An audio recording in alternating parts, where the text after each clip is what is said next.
I'd like to welcome you to another GAP 10. When we started GAP 10 a number of years ago, one of the first issues that I dealt with was the issue of defunding police and cutting back on police force, cutting back on prosecutions. And I talked to you at that time that the Bible has numerous references to police, not to police, but enforcing the law. The watchmen are listed in Ezekiel 33:6. Their job was to promote justice and enforce the law. We talked about in Romans chapter 13 where the Bible says rulers hold no terror for those who do right, but for those who do wrong. The one in authority is God's servant for your good. But if you do wrong, be afraid the rulers do not bear the swords for no reason. They are God's servants, agents of wrath to bring punishment on the wrongdoer. Very pointedly in the book of Romans chapter 13, the Bible speaks of the fact that you and I should obey the law and that there should be people in place to help administer that law that's been written. When the nation was talking about removing and cutting back on police, one of the things that I said is that if you do that, crime will escalate. In every single municipality where there's been a reduction in force in police work, there's been an increase in crime, both numerically and statistically. Something happened this last week that I thought was a major point to emphasis. The mayor of Washington, D.C., Muriel Bowser, initially expressed questions about President Trump bringing in National Guard to help police Washington, D.C. The great thing that the mayor of Bowser did of Washington, D.C. is she came out and she said, as of now, carjackings, the difference between this period, this 20-day period of the federal surge and last year represents an 87% reduction in carjackings in Washington, D.C. We know that when carjackings go down, when use of gun goes down, when homicide or robbery goes down, neighborhoods feel safer and are safer. So this surge has been important to us for that reason. Here you have the mayor of our nation's capital coming out and saying, added police force has actually reduced crime in a significant way.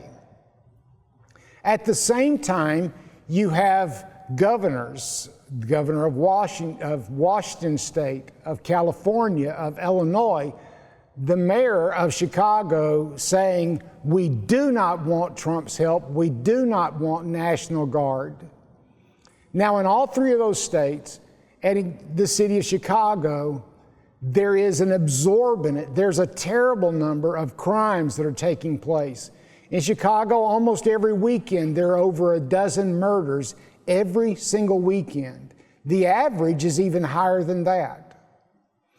If Mayor Bowser in New York comes out and publicly, against her party's stance on reduction of police, says that our crime rate has dropped significantly in 20 days, why doesn't the governor of California, Washington, Illinois, and the mayor of Chicago want a reduction in crime for their people? Think about that. You would think they would want less people killed, less homes broken into. It's a proven fact that it works. Why don't they? Why are they adamantly refusing? Let's go back to Romans chapter 13. Rulers hold no terror for those who do right, but for those who do wrong, the one in authority is God's servant for your good. But if you do wrong, be afraid, for rulers do not bear the sword for no reason. They're God's servants, agents of wrath to bring punishment on the wrongdoers.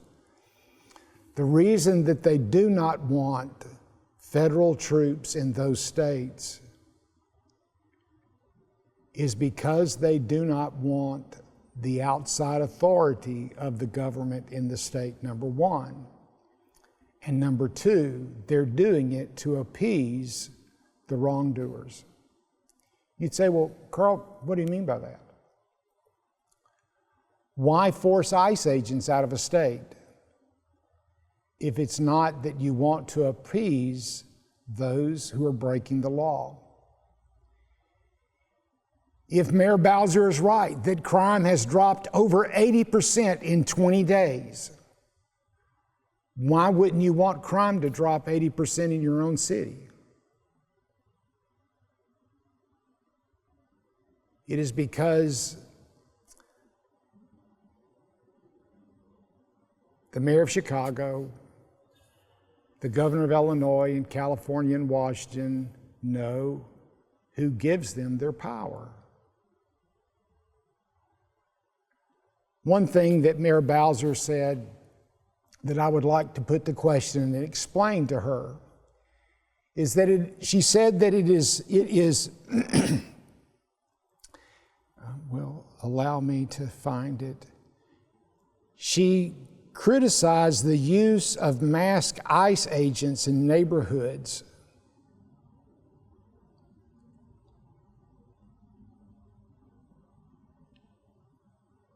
Why do ICE agents wear masks? They wear masks because someone in authority in the United States government and in state governments have doxed their information. They've put their pictures on websites. They've put the pictures of their wives and their children on websites along with their address. The Bible says as a Christian we're to obey those that have authority over us. As a nation, we should be honoring those men and women who stand up and stand in line and say, you can't touch them without hurting us. We should honor those that keep our streets safe, that pursue and stop criminals.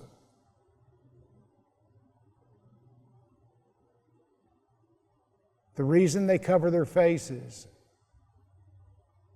is not so that they would scare people. It's so that they can protect their wives and their children. America, at some point in time, you need to open your eyes and see what you're doing. Obey the law. Honor those who uphold the law. Instead of fighting against them, work with them. Because as Paul said in Romans 13, they are there for your benefit.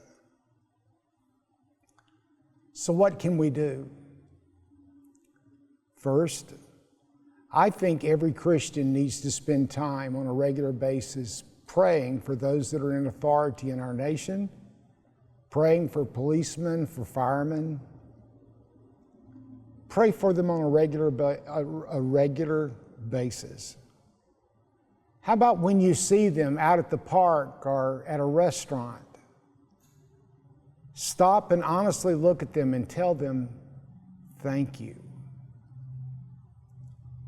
Last but not least, don't run from their authority.